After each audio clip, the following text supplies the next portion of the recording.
Good morning dear students. आज हम पढ़ने जा रहे हैं पैरामीशियम में रिप्रोडक्शन।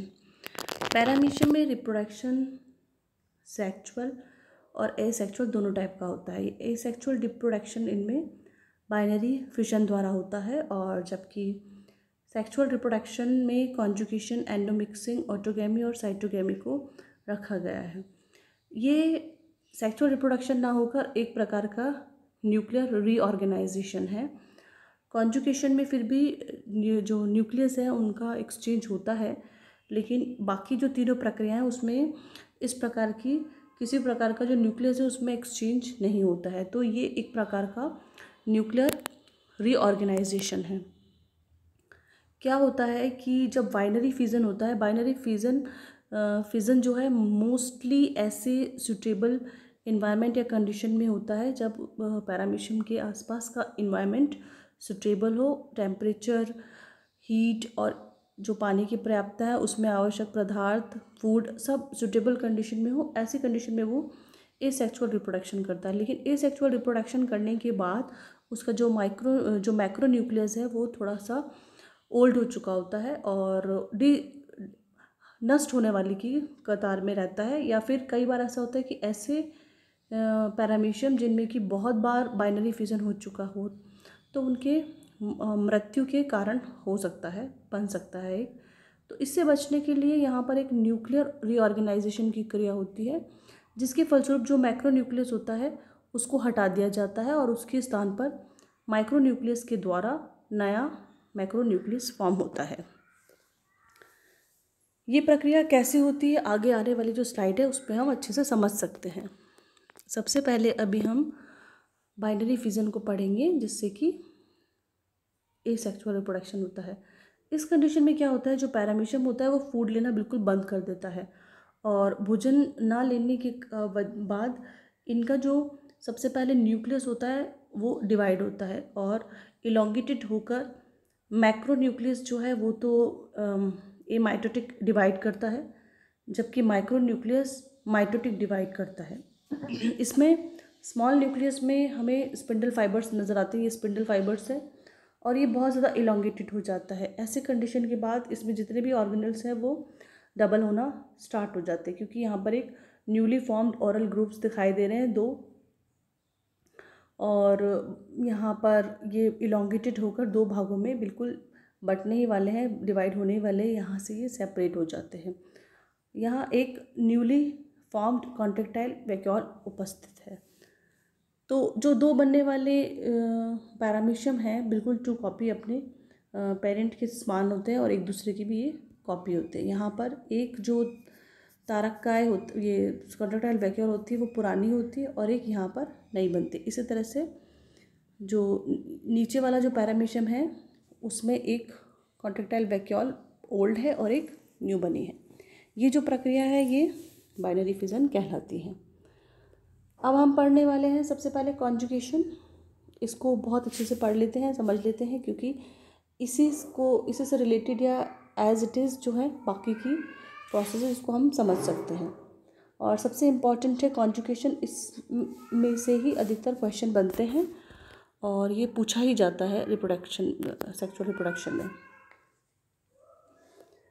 कॉन्जुगेशन में सबसे पहले क्या होता है कि दो पैरामीशियम होते हैं जो कि अपोजिट मैटिंग टाइप होते हैं। अपोजिट मैटिंग टाइप में जिनमें स्पीसीज़ तो सेम होती है, जैसे कि पैरामीशियम ओरिलिया है या पैरामीशियम कॉर्डेटम, तो पैरामीशियम कॉर्डेटम के मध्य ही ये कॉन्जुगेशन की क्रिया होगी। लेकिन इसमें जो स्ट्रेन है वो थोड़ा उसमें डिफरेंस आता है, एक पॉजिटिव होगा तो एक नेगेटिव होगा। इनके मध्य कॉन्जुगेशन की क्रिया होती है और इसके फलस्वरूप दोनों के दोनों एक दूसरे के लिए पास टेम्पररी आकर जुड़ते हैं या कांटेक्ट में आकर होते हैं, जिससे उनका जो जेनेटिक मटेरियल है वो एक्सचेंज होता है। केवल कॉन्जुगेशन ही ऐसी प्रक्रिया है जिसमें कि जेनेटिक मटेरियल एक्सचेंज हो रहा है। यहाँ कुछ प्रक्रियाएं हैं जिसके फलस्वरूप ये क्रियाएं होती। सबसे पहले कॉन्जुगेशन बनता है जिसको प्री कॉन्जुगेट्स कहते हैं। उसके बाद ये कॉन्जुगेट्स जो होते हैं वो यूनाइट होते हैं, दोनों एक आपस में जुड़ते हैं। उसके बाद ये एक्स कॉन्जुगेट्स कहलाते हैं और उनके मध्य एक साइटोप्लाज्मिक ब्रिज बनता है, जहाँ से कि न्यूक्लियस मटेरियल जो है वो एक्सचेंज होता है और एक दूसरे के कांटेक्ट में आते हैं।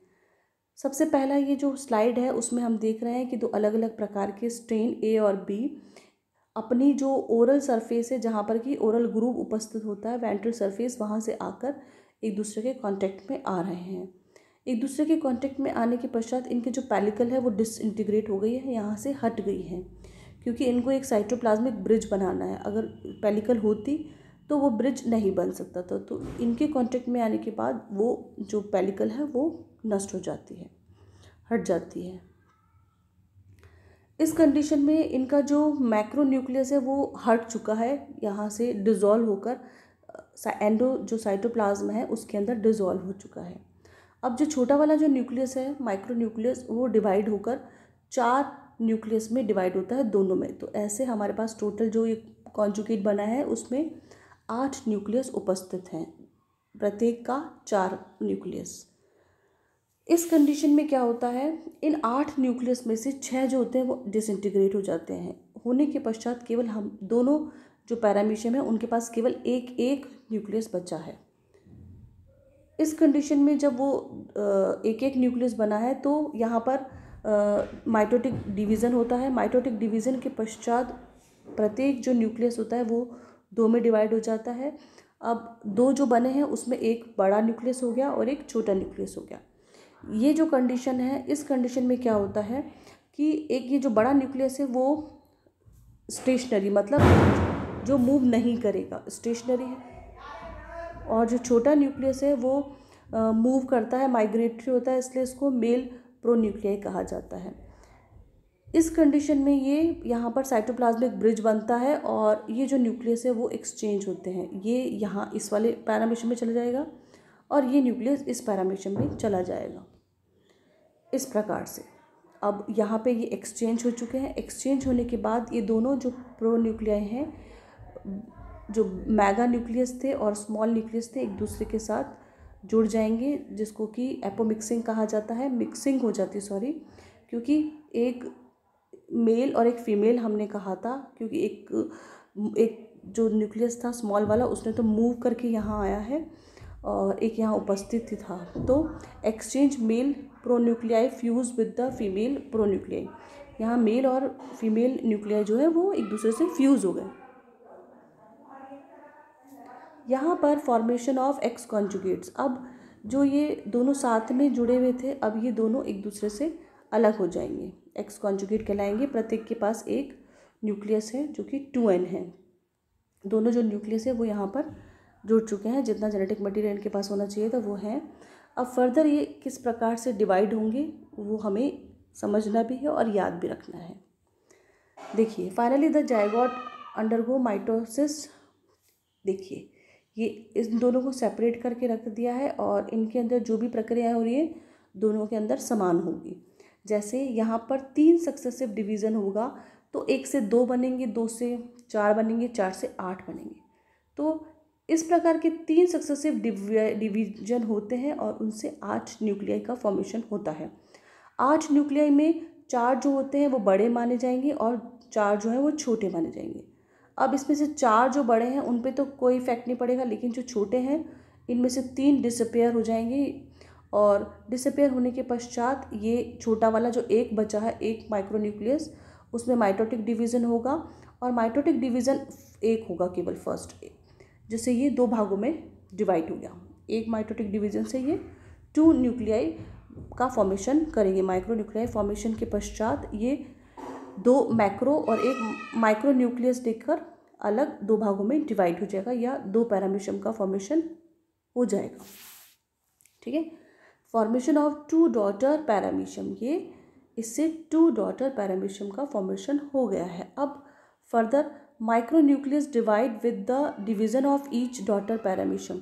अब जैसे ही पैरामीशियम डिवाइड होगा, यहाँ पर ईच पैरामीशियम के डिवाइड होने के पश्चात जो माइक्रोन्यूक्लियस है वो भी डिवाइड होगा, क्योंकि इसके पास जो मैक्रोन्यूक्लियस है वो 2 हैं और एक माइक्रोन्यूक्लियस है। तो अब प्रत्येक के पास एक मैक्रो और एक माइक्रोन्यूक्लियस होगा और ये डिवाइड होकर 4 पैरामीशियम या डॉटर पैरामीशियम का फॉर्मेशन करेंगे। इस प्रकार एक कॉन्जुगेट जो थे उनसे हमको 8 पैरामीशियम का फॉर्मेशन हुआ है और प्रत्येक से 4 पैरामीशियम का फॉर्मेशन हुआ है। तो ये प्रोसेस जो है हमको एज इट इज़ इसको याद रखनी है, इनके डायग्राम और किस प्रकार से माइटोटिक डिवीज़न हो रहा है ये हमें सब याद रखना है। इम्पॉर्टेंट है ये वाला क्वेश्चन। Thank you.